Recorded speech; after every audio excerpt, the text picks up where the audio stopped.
स्वागत है दोस्तों, मैं हूं शाइम हसन और आप देख रहे हैं इंडिया प्लस न्यूज। लगातार मेरा प्रयास रहता है कि जिस तरीके से जो पार्टी अपना प्रतिनिधित्व करते हुए आम जन तक अपनी बात पहुंचाना चाहती है, मैं उसकी बात आप तक पहुंचाऊं। इसी प्रयास में आज बिजनौर लोकसभा से इस समय मौजूद हैं नया गांव नगला बुजुर्ग, जो भोपा थाना क्षेत्र के अंतर्गत आता है। यहां पर पहुंचे हैं, जनसंवाद किया, लोगों की बातें सुनी, जन समस्याएं सुनी और किस तरह के विचार हैं, क्या उन्होंने कहा। सबसे पहले तो बहुत बहुत स्वागत है सर आपका इंडिया प्लस न्यूज में। जी, thank you very much. Sir, आज यहाँ पर आप पहुंचे हैं और क्या आपका मकसद है पार्टी स्तर से या लोगों से जनसंवाद करने के लिए? देखिए, मेरी लोकसभा क्षेत्र है और कल रात सत्र पूरा हुआ है। ऑफिशियली 15 तक था, 13 तारीख को रात को वाइंड अप कर दिया।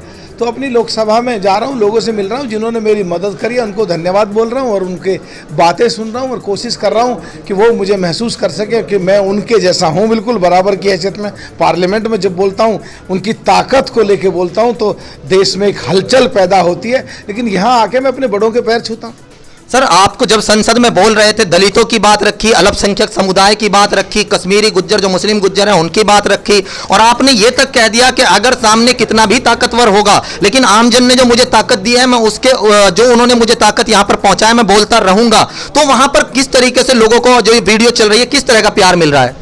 देखिए, ऑब्वियसली एकदम सही बात है और जो देश की आज़ादी 1947 के बाद अब तक दलितों को और अक़लियत के लोगों को और पिछड़ों को जो न्याय नहीं मिला है, तो उनको न्याय मिलना चाहिए। और उनको न्याय मिलने के लिए जो सरकार के सामने, जो भारतीय संसद में जो हमें शक्ति, इस लोकसभा बिजनौर के लोगों ने जो शक्ति दी है, उस शक्ति के आधार पे मैंने सरकार के सामने वो बात रखी है जिससे गरीब और मजलूम और कमज़ोर और अक़लियत के लोगों को न्याय मिल सके। धन्यवाद देने के लिए कोरोना के कारण लेट हुए या कुछ और वजह? सर नहीं, मतलब धन्यवाद क्या आपको, मैं तो क्या बताऊँ, आप पत्रकार हो, आपसे तो डर लगता है, कुछ कह सकते नहीं है। नहीं तो 1300 के करीब गांव और मोहल्ले हैं, अगर रोज भी एक में जाओगे तो अभी 4थे साल नंबर जाएगा। मैं 27वीं बार आज इस विधानसभा में आ रहा हूँ, देर थोड़ी हुई है। अच्छा सर, ये देखा जा रहा है कोरोना के बाद जो विकास कार्य हैं वो कहीं ना कहीं निधि में दिक्कतें आ रही। कब तक लगता है कि निधि पूरी तरीके से प्रवाहित हो जाएगी, लोगों तक आने लगेगी? नहीं, देखिए, ये तो पता नहीं, पूरा शायद स्टडी नहीं करी है आपने। 2 साल के लिए भारत सरकार में माननीय प्रधानमंत्री जी ने सांसद निधि बंद कर दी है। कब खुलेगी ये तो सरकार ही बता सकती है। जी हाँ, ये साफ तौर से कहना है कि सरकार ही बता सकती है, क्योंकि इस समय जो कहीं ना कहीं ये मजबूरी है। लेकिन मेरा अंतिम सवाल सर आपसे, आपकी बातों से लग रहा है कि कहीं ना कहीं आप चाहते हैं कि समाजवादी पार्टी और बहुजन समाजवादी पार्टी अगर आपका मुख्य प्रतिनिधित्व चाहेगा तो फिर से गठबंधन करें, क्या कहना है? देखिए, मैं तो बहुत अदना सा, बहुत छोटा सा एक सिपाही हूँ बहुजन समाज पार्टी का, कुमारी बहन मायावती जी का। मेरी ये हैसियत ही नहीं है।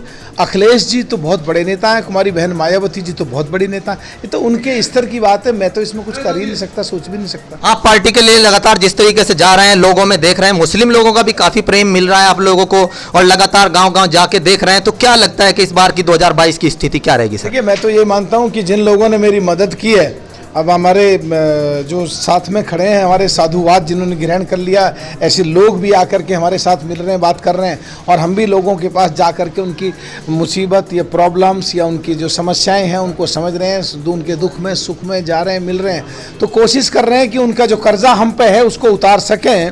और जहाँ तक बात है 2022 की, मुझे लग रहा है नाराज़गी तो बहुत ज़्यादा है प्रदेश में, और अगर हमने ढंग से चीज़ों को समेट दिया तो रिजल्ट अच्छे आने की बहुत संभावना है। जी हाँ, साफ तौर से कहना है कि अगर हमने चीजों को अच्छी तरीके से भुना लिया और या समेट लिया, ये कह लीजिएगा, तो कहीं ना कहीं सरकार बन सकती है। और जिस तरीके से लगातार प्रयास चल रहा है, ऐसा लगता है कि 2022 में बहुजन समाजवादी पार्टी अकेले चुनाव लड़ेगी, समाजवादी अकेले। क्या होगा आगे, ये सब चीजें बताने के लिए आपके साथ लगातार जुड़ा रहूंगा। जुड़े रहिएगा मेरे साथ। मैं Shaim Hasan, India Plus News, Muzaffarnagar.